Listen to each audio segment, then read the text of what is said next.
ధనుసు రాశి వారికి ఈ వారం చాలా అనుకూలంగా ఉంది. రాశ్యాధిపతి చతుర్థాధిపతి అయిన గురువు అష్టమంలో ఉన్నారు, అష్టమంలో బలంగా ఉన్నారు. సప్తమాధిపతి దశమాధిపతి అయిన బుధుడు వ్యయంలో ఉన్నారు. పంచమ వ్యయాధిపతి అయిన కుజుడు కూడా వ్యయంలోనే ఉన్నారు. ప్రభుత్వ పరంగా రావాల్సిన బెనిఫిట్స్ ఏవైతే ఉన్నాయో వీరికి లభిస్తుంది. ప్రమోషన్ కానీ అదేవిధంగా అవార్డ్స్ కానీ వచ్చే అవకాశం లేకపోలేదు. భూ సంబంధించిన వ్యవహారాలు చక్కగా ఉన్నాయి.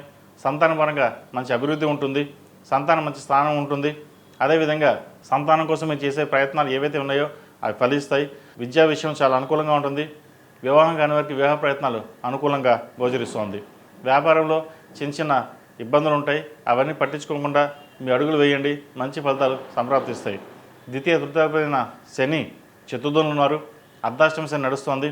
అర్ధాష్టమ శని నడిచినా కూడా శని బలంగా ఉన్నారు. వీరికి చేసే పనిలో ఏ ఆటంకం లేకుండా ముందుకు సాగడం జరుగుతుంది. అదేవిధంగా రియల్ ఎస్టేట్ రంగం వారికి, చార్టెడ్ అకౌంట్స్కి, అడ్మినిస్ట్రేషన్ రంగంలో వారికి చాలా అనుకూలంగా ఉంటుంది. సాఫ్ట్వేర్ రంగం వారికి కాస్త ఇబ్బందికరంగా ఉంటుంది. సినీ కళారంగాల వారికి చిన్న చిన్న డిస్టర్బెన్సెస్ అనేవి ఏర్పడతాయి. అదేవిధంగా రాజకీయ రంగంలో వారికి మంచి పదోన్నతి లభిస్తుంది. ఈ రాశిలో జన్మించిన విద్యార్థులకు కాలం అనుకూలంగా ఉంది.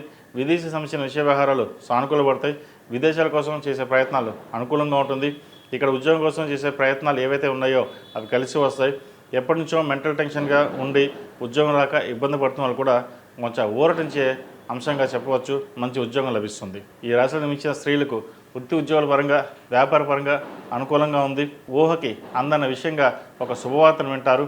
వివాహ ప్రయత్నాలు చేసుకునే వారికి మంచి సంబంధం కుదురుతుంది. అదేవిధంగా పునర్వివాహ ప్రయత్నాలు చేసుకునే వారు కూడా కాలం అనుకూలంగా ఉందని చెప్పవచ్చు. ప్రయాణాలు ఎక్కువగా చేయవలసి వస్తుంది. ప్రయాణాలు కూడా లాభసాటిగా ఉంటాయి. వీరికి రాశ్యాధిపతి చతుర్థాధిపతి గురువు అష్టమంలో ఉన్నారు. అష్టమంలో వీరికి బలంగా ఉన్నారు.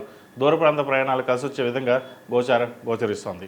ఈ రాశివారు ప్రతిరోజు ప్రతినిత్యం ఓం నమః శివాయతో దీపారాధన చేయడం, అదేవిధంగా కుబేర కుంకుమతోటి అమ్మవారిని పూజించడం చెప్పదగిన సూచన.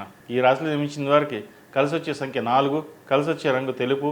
ఏదైనా పని మీద బయటకు వెళ్ళేప్పుడు సోమవారం కానీ బుధవారం కానీ వెళ్ళండి, మంచి ఫలితాలు సంప్రాప్తిస్తాయి.